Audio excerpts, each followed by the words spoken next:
दोस्तों, अक्षय कुमार की केसरी मूवी 1897 की सारागढ़ी की लड़ाई पर आधारित थी, जिसमें 21 सिख सैनिकों ने 10,000 अफगानों के खिलाफ वीरतापूर्वक लड़ाई लड़ी थी। यदि केसरी चैप्टर 2 की बात करें तो यह संभवतः किसी और ऐतिहासिक घटना पर आधारित होगी, जो भारतीय शैल्य इतिहास में एक और वीर गाथा को उजागर कर सकती है। केसरी फिल्म ने दर्शकों को भावुक कर दिया था। थिएटर में लोग रो रहे थे। अब इतिहास के पन्नों में एक और शक्तिशाली अध्याय खुलने वाला है, केसरी चैप्टर 2।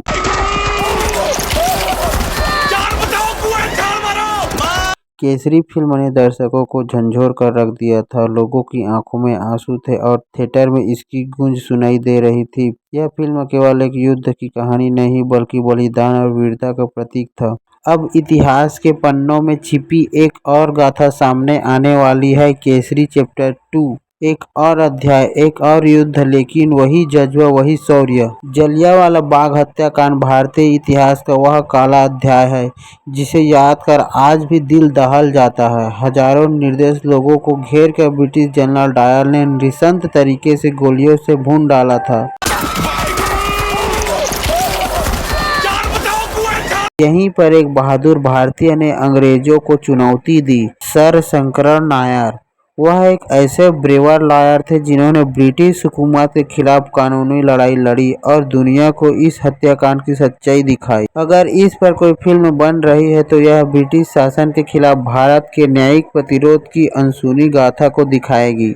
लेकिन कम ही लोग जानते हैं कि इस घिनौने जनरल डायर को ब्रिटिश सरकार ने दोषी मानने से इनकार कर दिया था। जलियांवाला बाग में भीड़ को हटाने के लिए वार्निंग कैसे दी आपने? क्या हम एक ऐसी कहानी देखने वाले हैं जहां सिर्फ गोलियों की गूंज नहीं, बल्कि कानून की धार की ब्रिटिश सत्ता को चुनौती देती नजर आएगी। जो भी विजुअल्स ट्रेलर में दिखाया गया है वह निसंदेह दर्दनाक है, लेकिन यह विजय की गाथा भी है। इस फिल्म की गंभीरता और क्रूरता को देखते हुए यह संभव है कि इसे एडल्ट रेटिंग दी जाए, लेकिन इससे फर्क नहीं पड़ना चाहिए। यह एक ऐसी सच्चाई है जिसे हर भारतीय को जानना चाहिए। हमारे इतिहास के पन्ने सिर्फ सुनहरे नहीं, बल्कि खून से भीगे हुए हैं। जलियांवाला बाग हत्याकांड केवल एक त्रयोदशी नहीं, बल्कि ब्रिटिश हुकूमत की बर्बरता का वह काला अध्याय था जिसने पूरे देश को झकझोर कर रख दिया।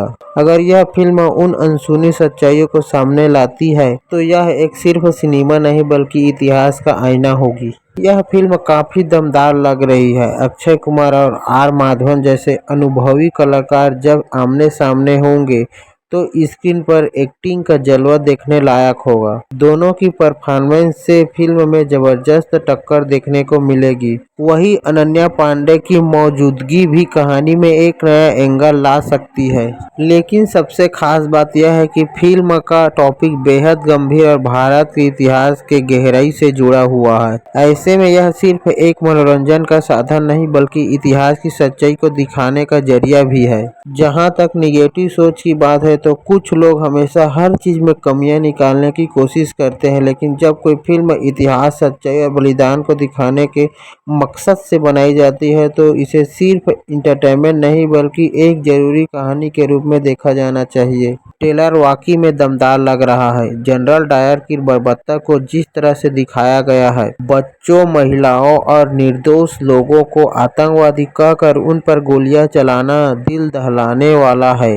डायलॉग्स भी एकदम सॉलिड है, खासकर लास्ट डायलॉग, साम्राज्य नहीं सोच रहा है, भाई गजब था। पूरी फिल्म में ऐसे ही पावरफुल मोमेंट देखने को मिले तो यह सिर्फ एक मूवी नहीं, बल्कि एक इमोशनल एक्सपीरियंस होगी। और हाँ, ट्रेलर कटिंग भी टॉप नॉच है।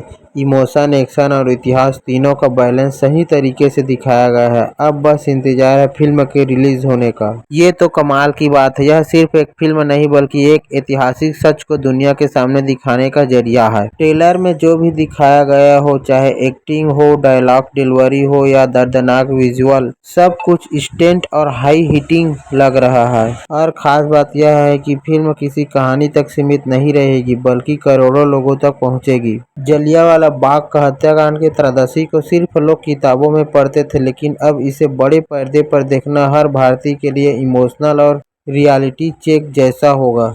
18 अप्रैल को यह फिल्म आएगी और यकीन मानो यह सिर्फ एक मूवी नहीं बल्कि एक जरूरी सच्चाई होगी जिसे हर किसी को देखना चाहिए। दोस्तों, ऐसी फिल्म हमारे भारत में आना कितना जरूरी है अपनी राय कमेंट में जरूर बताएं। अगर आपको यह वीडियो पसंद आया हो तो लाइक करें, शेयर करें और चैनल को सब्सक्राइब करें। आपका प्यार और सपोर्ट ही हमारी प्रेरणा है। मिलते हैं अगले अपडेट के साथ, तब तक के लिए जय हिंद जय Bharat. Long in here. Don't forget that you're still a slave of the British